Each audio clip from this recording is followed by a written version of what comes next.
ନମସ୍କାର। ଆଜି ପଢ଼ିବା ଅନନ୍ତା ଶବର କଥା।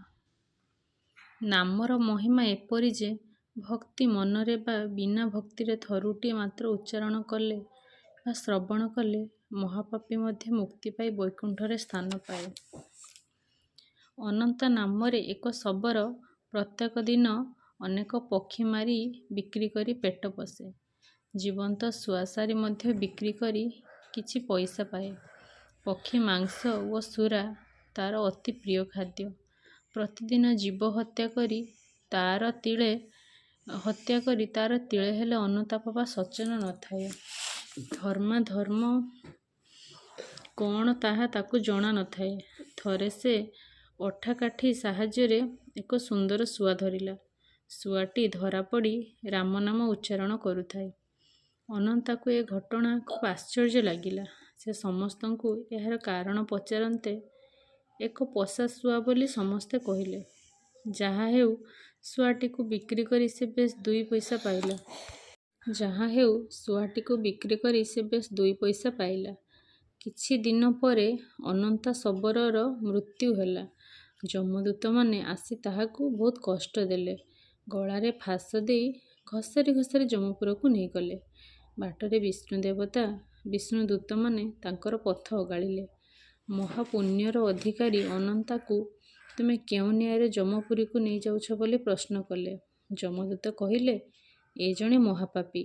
ତା ଜୀବନକାଳ ମଧ୍ୟରେ କେତେ ଯେ ଜୀବ ହତ୍ୟା କରିଛି ତାର କଳନା ନାହିଁ। ଏହାର ଲେଖ ମାତ୍ର ପୁଣ୍ୟ ନାହିଁ।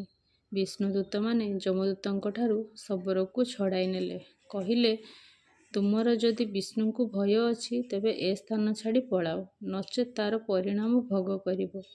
ଯମଦୂତମାନେ ଅନନ୍ତାକୁ ଛାଡ଼ିଦେଲେ। ତାକୁ ପ୍ରଣାମ କରି ସେ ସେହି ସ୍ଥାନ ପରିତ୍ୟାଗ କଲେ।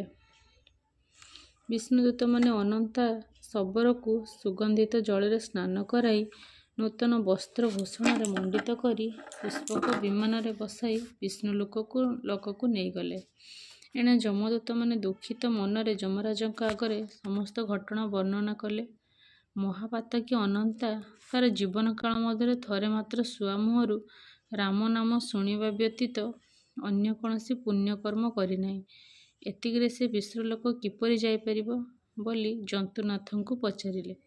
ଯମରାଜ କହିଲେ, ଯିଏ ଭାବରେ ବା ଅଭାବରେ ଥରେ ମାତ୍ର ଭଗବାନଙ୍କ ନାମ ଶୁଣିଥିବ ବା ଉଚ୍ଚାରଣ କରିଥିବ ତାର କୋଟି ଜନ୍ମର ପାପ କ୍ଷୟ ହେବ।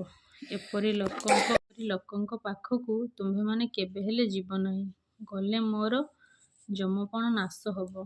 ଆହୁରି କ'ଣ, ଯେଉଁ ଲୋକର ମୁଣ୍ଡରେ ତୁଳସୀ ମଞ୍ଜରୀ ଥିବ, କଣ୍ଠରେ ତୁଳସୀ ମାଳ ଥିବ ବା ହୃଦୟରେ ରାମନାମ ଜପୁଥିବ ବା ସାଧୁଙ୍କ ମେଳରେ ଗଙ୍ଗା ସ୍ନାନ କରୁଥିବ ବା ଶ୍ରୀକ୍ଷେତ୍ରରେ ବାସ କରୁଥିବ ବା ଯେଉଁ ଲୋକ ସର୍ବଦା ଭକ୍ତି ମନରେ ଗୁରୁ ସେବା କରୁଥିବ କିମ୍ବା ପର ଉପକାରରେ ନିଜ ଜୀବନକୁ ଉତ୍ସର୍ଗ କରିଥିବ, ସେପରି ଲୋକଙ୍କ ପାଖକୁ କେବେ ହେଲେ ଯିବ ନାହିଁ। ସେମାନେ ସମସ୍ତେ ବିଷ୍ଣୁଭକ୍ତ ଅଟନ୍ତି।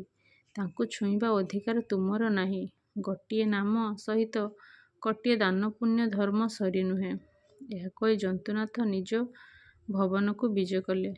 ଶୁଆ ମୁଖରୁ ରାମନାମ ଶୁଣି ଅନନ୍ତା ଶବର ବିଷ୍ଣୁଲୋକରେ ସ୍ଥାନ ପାଇଲା। ରାମନାମ ଗାନ କରି ହନୁମାନ, ବିଭୀଷଣ ଇତ୍ୟାଦି ଭକ୍ତଗଣ ଧନ୍ୟ ହୋଇଛନ୍ତି। ବ୍ରହ୍ମା, ଇନ୍ଦ୍ର, ବରୁଣ, ଦେବଗଣ, ଯକ୍ଷ, ଗନ୍ଧର୍ବ, କିନ୍ନର, ଚନ୍ଦ୍ର, ସୂର୍ଯ୍ୟ, ପୃଥିବୀ, ପବନ, ଅନଳ, ଅପ୍ସରା, ଦିଗପାଳ, ନର, ଅସୁର ଯେ କେହି ହୁଅନ୍ତୁ ନା କାହିଁକି, ହରିନାମ ବିନା କାହାରି ଗତି ନାହିଁ କି ମୁକ୍ତି ନାହିଁ। ଭକ୍ତ ଓ ଭଗବାନଙ୍କ ଏ ଅପୂର୍ବ କାହାଣୀ ଶ୍ରବଣ ପଠନରେ ଅଶେଷ ଜନ୍ମର ପାପ ଖଣ୍ଡନ ହୁଏ। ଭିଡ଼ିଓଟି କେମିତି ଲାଗିଲା ନିଶ୍ଚୟ ଜଣାଇବେ।